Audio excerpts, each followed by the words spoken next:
Hi అండి, welcome to our channel. ఈరోజు మన వీడియోలో క్యాలీఫ్లవర్ ఇంకా బంగాళదుంపతోటి టేస్టీగా కూరని చూద్దామండి. ముందుగా క్యాలీఫ్లవర్ని వేడి నీళ్లలో సాల్ట్ వేసుకుని ఈ విధంగా క్లీన్ చేసుకుని పక్కన పెట్టుకోవాలి. ఇలా మీడియం సైజు పువ్వులుగా ఒలుచుకుంటే బాగుంటుందండి.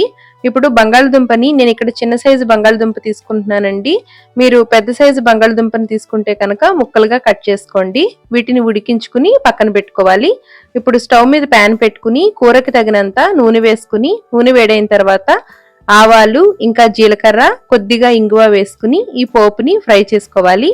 ఇప్పుడు 2 రెమ్మల కరివేపాకు, ఒక పావు టీ స్పూన్ పసుపు వేసుకుని ఫ్లేమ్ ని లోలో పెట్టుకుని 1 టేబుల్ స్పూన్ కారం వేసుకుంటే కలర్ మారకుండా ఉంటుందండి. ఇప్పుడు రెడీ చేసి పెట్టుకున్న క్యాలీఫ్లవర్ని వేసుకుని 1 నిమిషం పాటు లో ఫ్లేమ్లోనే ఫ్రై చేసుకోవాలి. ఇప్పుడు ఇందులోకి ఒలిచి పెట్టుకున్న బంగాళదుంపల్ని వేసుకోవాలి.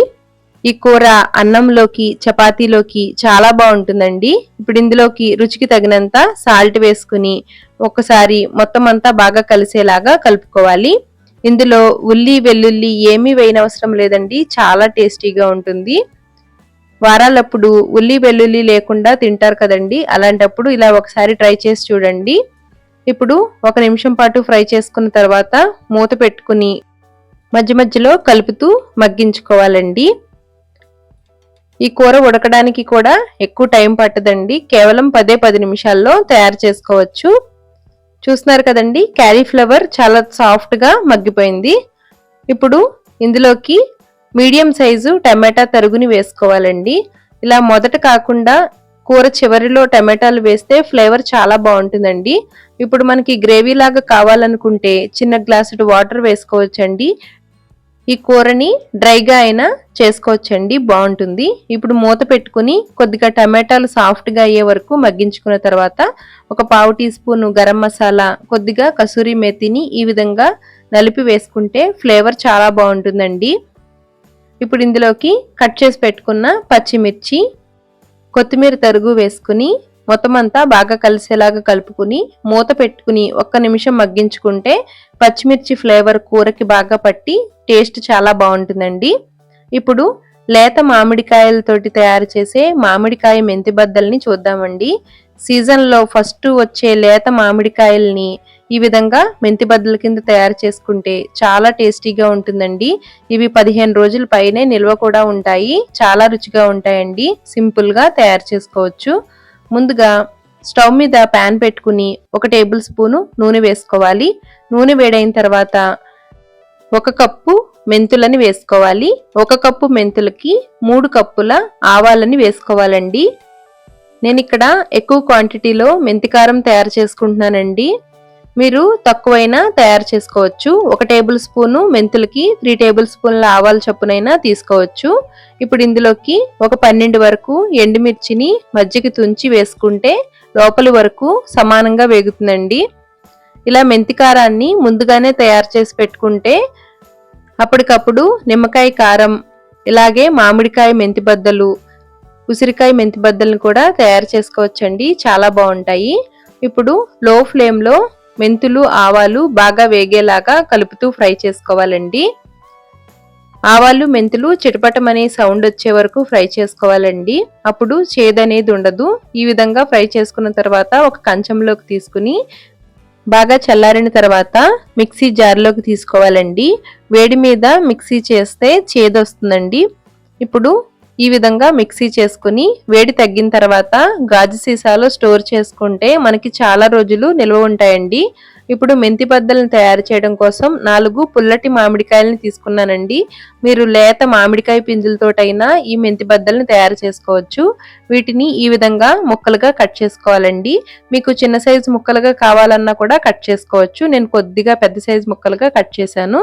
ఇప్పుడు ఈ ముక్కల్ని ఒక మిక్సింగ్ బౌల్లోకి తీసుకుని ఒక పావు టీ స్పూన్ పసుపు వేసుకుని పావు కప్పు వరకు మనం మిక్సీ చేసి పెట్టుకున్న మెంతికారాన్ని వేసుకోవాలి.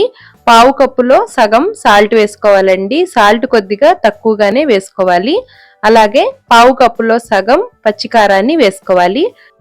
మెంతికారం తయారు చేసుకునేటప్పుడు ఎండుమిర్చి వేసాం కదండి, ఆ కారం సరిపోదు. అందువల్ల పావు కప్పులో సగం వరకు పచ్చికారాన్ని కూడా వేసుకుంటే చూడడానికి కలర్ బాగుంటుందండి. కారం కూడా కరెక్ట్గా సరిపోతుంది. ఇప్పుడు మొత్తం అంతా మొదట నూనె వేసే ముందు బాగా కలిసేలాగా ముక్కలకి పట్టించాలి. ఈ విధంగా కలుపుకున్న తర్వాత పావు కప్పుతోటి 2 కప్పుల వరకు అంటే అరకప్పు వరకు వేరుశనగ నూనె కానీ లేదంటే నువ్వుల నూనెతోటి కానీ ఈ మెంతి బద్దల్ని కలుపుకుంటే చాలా టేస్టీగా ఉంటుందండి. వేడి వేడి అన్నంలోకి కలుపుకుని తినచ్చు. అలాగే ముద్దపప్పు తయారు చేసినప్పుడు పక్కన నలుచుకోవడానికి చాలా బాగుంటుందండి. టిఫిన్స్ లోకి కూడా తినచ్చు. ఆనపకాయ కొబ్బరి వేసి కూరని చూద్దామండి. ముందుగా ఆనపకాయ కొబ్బరి కూరని తయారు చేయడం కోసం 2 ఇంచుల అల్లాన్ని ముక్కలుగా కట్ చేసుకుని వేసుకోవాలి. అలాగే 4 పచ్చిమిర్చిని మధ్యకి తుంచి వేసుకోవాలి. ఇప్పుడు ఇందులోకి అరకప్పు పచ్చి కొబ్బరిని వేసుకోవాలండి. ఇప్పుడు కొద్ది కొద్దిగా అవసరమైతే వాటర్ వేసుకుని మెత్తగా మిక్సీ చేసుకోవాలి.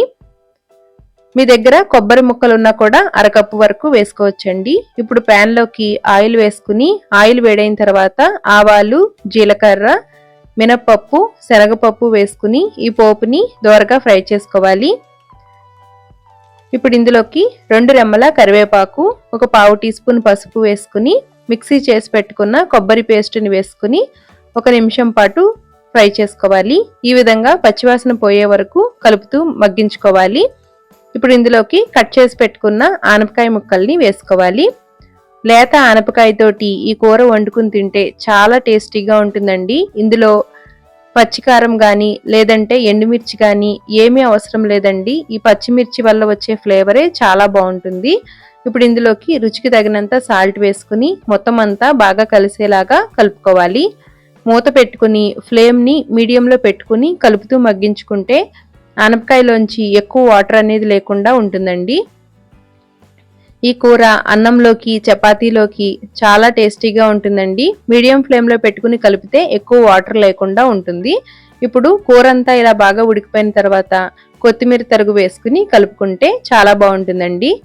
ఒక ధనియాల కారం ఉపయోగించి 3 రకాల కూరల్ని చూద్దామండి. ముందుగా స్టవ్ మీద ప్యాన్ పెట్టుకుని 2 టేబుల్ స్పూన్ల ఆయిల్ వేసుకున్న తర్వాత 2 టేబుల్ స్పూన్ల శనగపప్పు, 2 టేబుల్ స్పూన్ల మినపప్పు, 2 టేబుల్ స్పూన్ల ధనియాలు, 1/2 టేబుల్ స్పూన్ల జీలకర్ర వేసుకుని సమానంగా దోరగా ఫ్రై చేసుకోవాలి.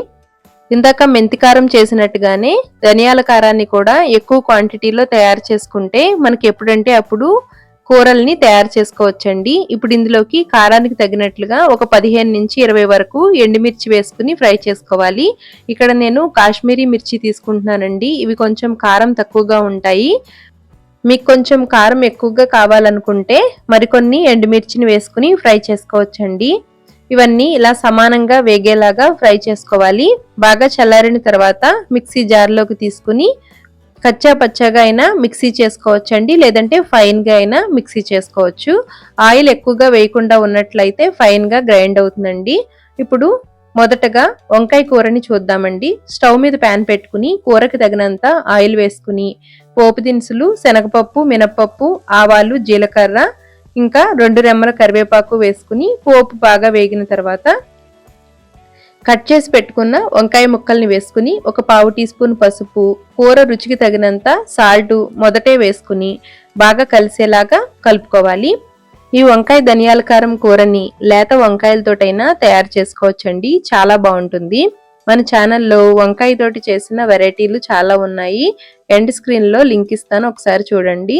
మూత పెట్టుకుని మధ్య మధ్యలో కలుపుతూ మగ్గించుకోవాలి. ఇలా ఆవిరి నీళ్లు పెట్టుకుని మగ్గించుకుంటే కూర అడుగంటకుండా ఉంటుందండి. ఇలా వంకాయలు చాలా సాఫ్ట్గా మగ్గిన తర్వాత ఇందులో మనం మిక్సీ చేసి పెట్టుకున్న ధనియాల కారాన్ని వేసుకోవాలి. ఇందులో మీకు కొద్దిగా పులుపు కావాలనుకుంటే కొద్దిగా చింతపండు రసాన్ని తీసుకునైనా వేసుకోవచ్చు. అలా కూడా బాగుంటుందండి. ఇప్పుడు 1 నిమిషం పాటు కలుపుతూ మగ్గించుకుంటే వంకాయ ధనియాల కారం కూర చాలా టేస్టీగా ఉంటుందండి. ఇలా ఒకసారి డెఫినెట్గా ట్రై చేయండి. మూత పెట్టుకుని 1 నిమిషం మగ్గించుకుని స్టవ్ ఆఫ్ చేసుకోవడమే. ఇప్పుడు బెండకాయ ఫ్రైని చూద్దామండి. స్టవ్ మీద ప్యాన్ పెట్టుకుని కొద్దిగా నూనె వేసుకుని నూనె వేడైన తర్వాత మీడియం సైజుగా కట్ చేసి పెట్టుకున్న బెండకాయ ముక్కల్ని వేసుకోవాలి. ఈ బెండకాయ ముక్కలు జిగురు రాకుండా ఉండాలంటే తడి లేకుండా కట్ చేసుకోవాలండి. తడి బాగా తగ్గిన తర్వాత పొడి క్లాత్ తోటి తుడుచుకుని ఆ తర్వాత కట్ చేసుకుంటే జిగురు అనేది లేకుండా ఉంటుందండి. ఇలా మగ్గిన తర్వాత రుచికి తగినంత సాల్ట్ వేసుకుని మిక్సీ చేసి పెట్టుకున్న ధనియాల కారాన్ని వేసుకోవాలండి. ఈ ధనియాల కారాన్ని నేను ఎక్కువ క్వాంటిటీలో ప్రిపేర్ చేశానండి. ఆ వీడియో నెక్స్ట్ పోస్ట్ చేస్తాను. క్వాంటిటీ ఎంతెంత తీసుకోవాలి అనేది నెక్స్ట్ వీడియోలో పోస్ట్ చేస్తానండి. మామూలుగా తక్కువ క్వాంటిటీలో మీకు ఇందాక ఈ వీడియోలో చూపించాను. ఇప్పుడు బెండకాయ ఫ్రై అయింది కదండి. ఇప్పుడు దొండకాయ ధనియాల కారం కూరని చూద్దామండి. స్టవ్ మీద ప్యాన్ పెట్టుకుని నూనె వేసుకున్న తర్వాత పోపు దినుసులు ఎండుమిర్చి వేసుకుని ఫ్రై చేసుకోవాలి. ఆ తర్వాత పొడవుగా కట్ చేసి పెట్టుకున్న దొండకాయ ముక్కలు, 2 రెమ్మల కరివేపాకు, 1 పావు టీ స్పూన్ పసుపు, కూర రుచికి తగినంత సాల్ట్ వేసుకుని లో టు మీడియం ఫ్లేమ్లో మూత పెట్టుకుని మధ్య మధ్యలో కలుపుతూ దొండకాయ ముక్కల్ని బాగా మగ్గించుకోవాలండి. లేత దొండకాయలు తీసుకుంటే కూర టేస్ట్ చాలా బాగుంటుందండి. ఇలా దొండకాయ ముక్కలు బాగా మగ్గిన తర్వాత చిన్న గోళీ సైజ్ అంత చింతపండుని నానబెట్టుకుని రసం వేసుకుంటే చాలా బాగుంటుందండి. ఇప్పుడు ఇందులోకి మిక్సీ చేసి పెట్టుకున్న ధనియాల కారం వేసుకుని కలుపుకోవడమే. చాలా సింపుల్ కదండి. ఎంతో సులభంగా తయారు చేసే ఈ కూరలు మీకు నచ్చినట్లు అనిపిస్తే లైక్ చేసి మీ ఫ్రెండ్స్ అండ్ ఫ్యామిలీ మెంబర్స్కి షేర్ చేయండి. ఇవే కాకుండా మన ఛానల్లో మరికొన్ని ఉల్లి వెల్లుల్లి లేని రెసిపీస్ ఉన్నాయి, ఒకసారి చూడండి.